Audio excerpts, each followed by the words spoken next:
The matter is that, one, majority of Kenyans are not aware of their rights as consumers. But more importantly, based on their ignorance as to their rights as consumers, they've also been able to get themselves into unconscionable agreements, especially when it comes to credit transactions. And credit transactions, like I said, these are just borrowing agreements. Many people are facing dire challenges, either fulfilling their obligations, basically fulfilling their obligations under these contracts, because you find they're predatory in nature.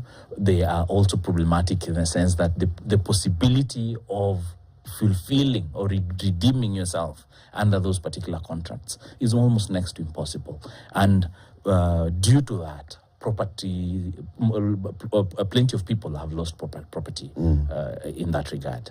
And, what I'm trying to state is that there is quite a lot in terms of solutions in law for people to get themselves out of such scenarios, because the argument has always been you're bound by your contract. You're bound by contract. Like they say, you only sign, right? But the thing is this: the mere fact that you signed the agreement is not proof enough, is not binding enough to the extent that you can't open up that contract for purposes of examination and for purposes of trying to evaluate, if not assess, how its compatibility with your interest as a consumer.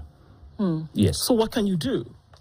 And that is why in the law, one of the other things that is available is the fact that under Section 16, as a consumer, you are allowed or granted the opportunity of rescinding such agreements. Section 16 basically says any agreement, whether written or implied, entered into by a consumer after or while a person has engaged in an unfair practice may be rescinded by the consumer, and the consumer is entitled to any remedy that is available in law, including damages. So, and the thing is this: when you rescind such a contract, it ceases to exist as if it was never in existence in the first place. So that means what? You return the money and they give you back? No. The thing is this: because of if you had borrowed 100,000 and it ceases to exist as if it never happened, you return the money? No, the thing is this: yes, your obligation in terms of returning that which you're given. Let's say they give you 100,000. Okay, you cannot say that because the unfair practice has been committed, therefore the money rests where it is. No, I will not say that. But I might only be obligated to you to the extent of the money that you gave me. All right, but anything beyond that becomes a problem. And though there's a section where the court actually, there's the opportunity for the courts also to declare such contracts, such agreements as not being in tandem with the consumer protection law, and any contract that is not in tandem with the consumer protection law is void to the extent of its incompatibility with the law. But then again, like you say, Eric, the courts can look into it, so that therefore you do not unfairly, gain out of something like that. Something like that. So 16 will allow you to do that. That's Section 16. Something that is also very important is Section 20 of the Act. Section 20 of the Act simply makes the point that when it comes to any property that, say, for instance, has been used as security, or any property that has been bought, say, under hire purchase agreements, all right, up to the extent that you've been able to pay 2/3 and above of the monies due under that particular contract, all right, or credit transaction, then that property for which you've offered as security is not liable for repossession unless you obtain an order from the High Court.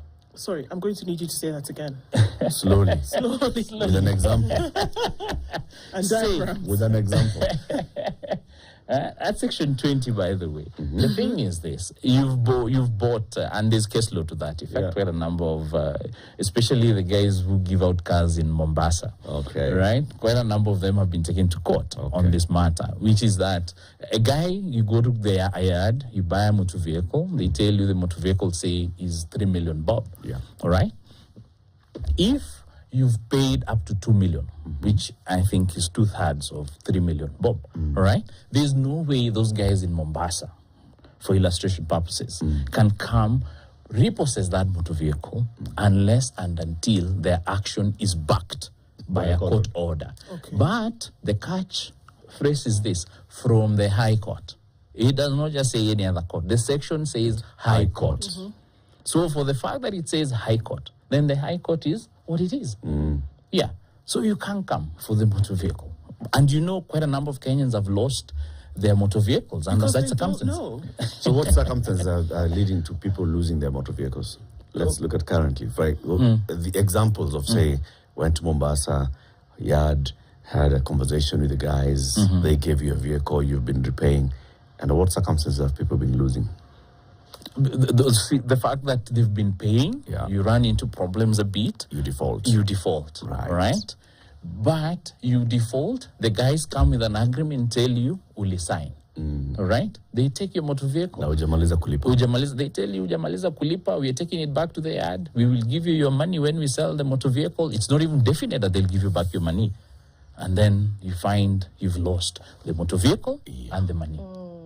So if that were to be the case, and I would ask, where is your decree from the High Court that allows you to do this?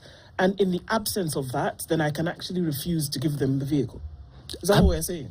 Absolutely. They have got no right over that motor vehicle unless and until there is an order in terms of repossession, wanting to take it back. Does disabling the motor vehicle, because we know that they have trackers, does disabling the motor vehicle, it's still in your yard, but it can aigrumi? Does it also equate to repossessing? Because many of these vehicles have these trackers. Yes. Where because you haven't paid, these guys can switch off the car from wherever they are, and you're not able then to start the vehicle. I would term that as constructive repossession. Constructive repossession. It is repossession in the sense that, yes, they're not physically taking the motor vehicle, but your use of it is fairly limited. Yeah, so I will term it as constructive repossession. So that should also not happen. It should not also unless happen. With a court order. Unless with a court order. I would term it as such. Subject to maybe a pronouncement on the same and things like that, but that is it, right?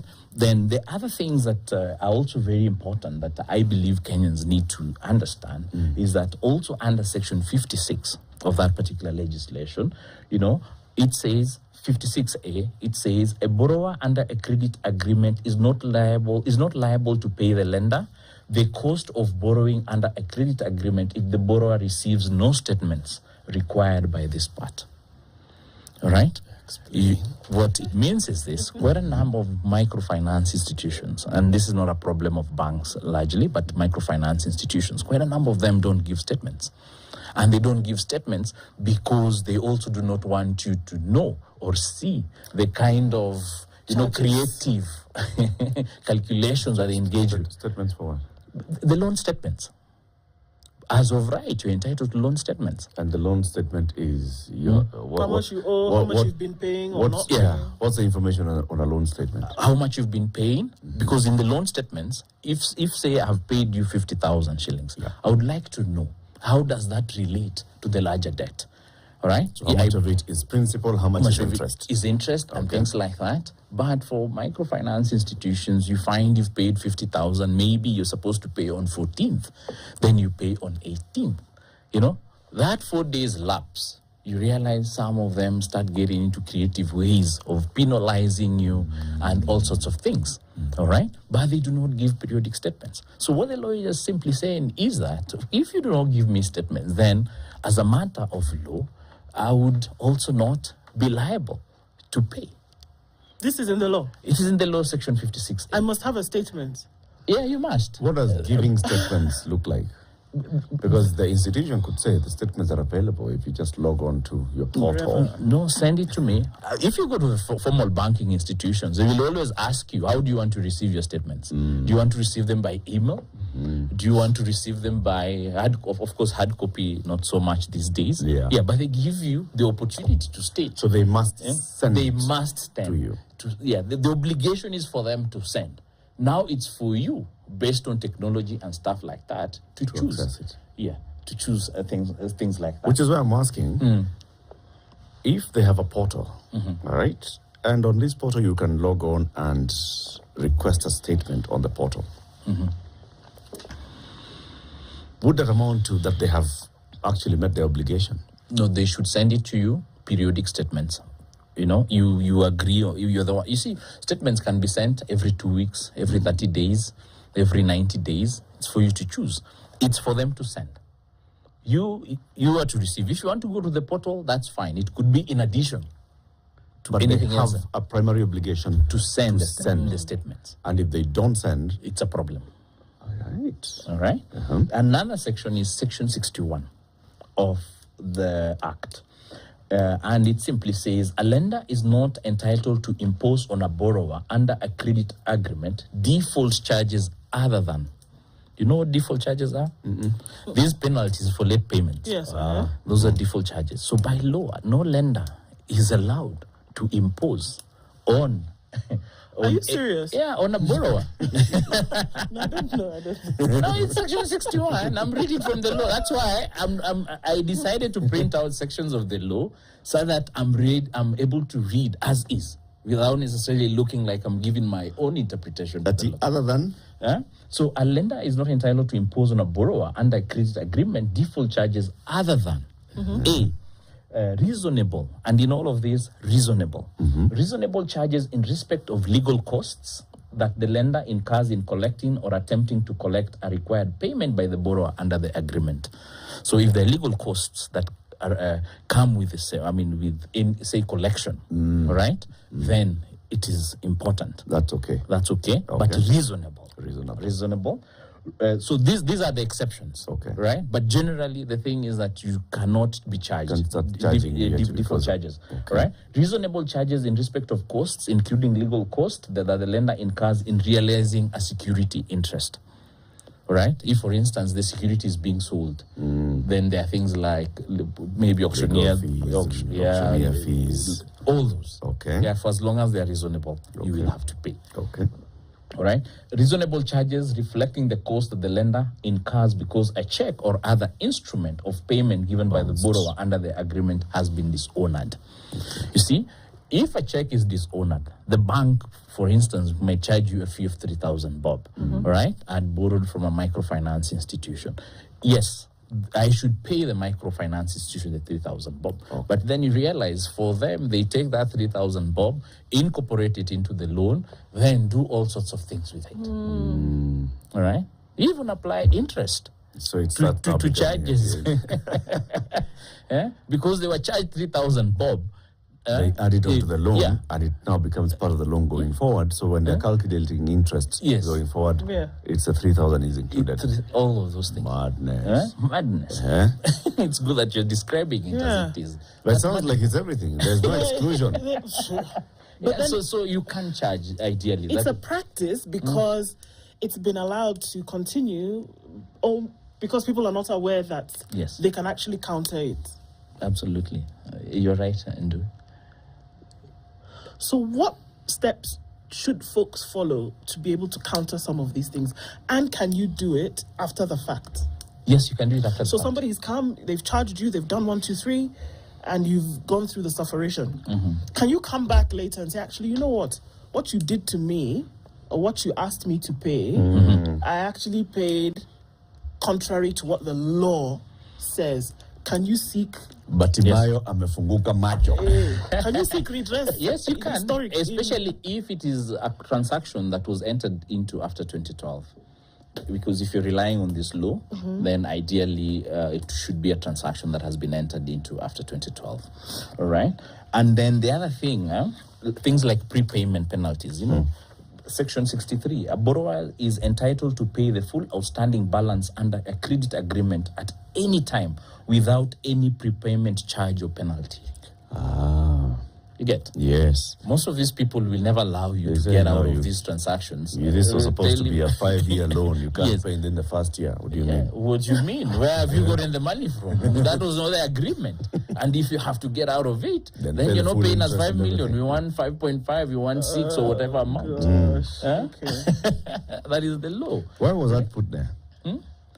I mean, the interest of the consumer. You see, Eric, the thing is this. You've given me money, all right? what stops me from repaying you back your money if I get a windfall? Exactly. Yeah. I mean, I should not be stopped from giving you back my money. The thing is this, I've not refused to pay the money. The only thing is that I do not want to continue with the loan for the duration of time we'd agreed. Okay, Yeah. let's flip the coin. Why does the institution have an issue with this? When they're giving you the loan, they do a calculation. They say, what's the tenure of the loan? 72 months. They calculate the interest. They compound it all the way to the 72 months. So Yes. they see our projected revenue from this particular facility is going to be this much. Now, if you come and put in, and we are looking at how much then the installments would be, and that's why they're projecting. If you come and put a huge sum somewhere here, it affects the reducing balance. And then the projected revenue is also affected. Right?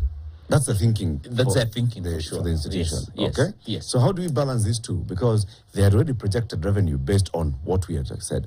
How long do you want to borrow this one? Do you want fixed installments? Yes. You had agreed. You want to be doing fixed installment? Yes, of 50,000 shillings. In that 50,000 shillings, initially, 80% will be going towards interest, and it will be reducing into how much then you're paying towards principal. And we've calculated and seen in the 72 months, this is how much you're going to make. And then you cleverly come and instead of doing 50,000, you start doing 200,000, 200,000, 200,000. They lose money. You're a criminal. I'll just be you're a criminal. No, I'll be philosophical. You lose some, you gain some. So let them lose some, let them gain some. But the law protects the consumer. Yeah, but the law is about the protection of the consumer. The law simply says, as a consumer, if you're able to repay quicker than what was agreed, then there should not be any reason for you to be penalized for that. Yeah. Then some other thing that we probably also need to speak to is this thing that it is called Section 65, the initial disclosure statement, which is ideally the cost of borrowing. Right? You've seen, if you go into the formal banking systems, you want to borrow $1 million, Bob, right? Not only will they make you sign, of course, the offer, the contracts and stuff like that, but they'll also make you sign a document that shows you the amount you're borrowing, the interest, all right, on the sum, then, of course, the duration of time, and then the total cost of the loan based on that duration of time. You've seen that with formal banking. Sometimes. Sometimes. Then if they don't do that, then they would have run afoul of the law because they are mandated by this section to provide you with that initial disclosure statement because the initial disclosure statements basically highlights, if not indicates, the total cost of the loan. Okay. Yes. So the bank, because it has all its structures in place and it has legal officers who understand this law very well, they will do this. Yes. The consumer is interested in the money hitting the account. Okay? So all these things are how let us sign. What should the consumer look out for in this statement? Why is this statement important? It is important because you're able to know that I've borrowed $1 million, Bob, after. Based on the tenure of the loan, I'm supposed to repay, say, 1.5 million. So you know that you're supposed to repay 1.5 million. So, and there are no nasty surprises in between. Now, I want to look at the other side, the informal sector, the microfinance institution. You borrow $1 million, all right? And before long, they tell you it's 4 million. It's 4 million, surely. Before long, it's 4 million, Bob. And they don't give out this initial disclosure statement. They don't tell you the cost of borrowing because they leave it to creative accounting and mathematics, right? You've been given $1 million. It's fraud. It's theft. I don't know of any other way of tapping it.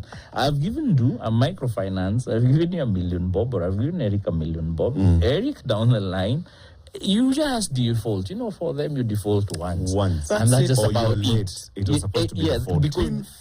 14th midnight passes, and you're in default. You're in default. Right. Then things just start going. Remember, the interest is already very high, 72%. All right?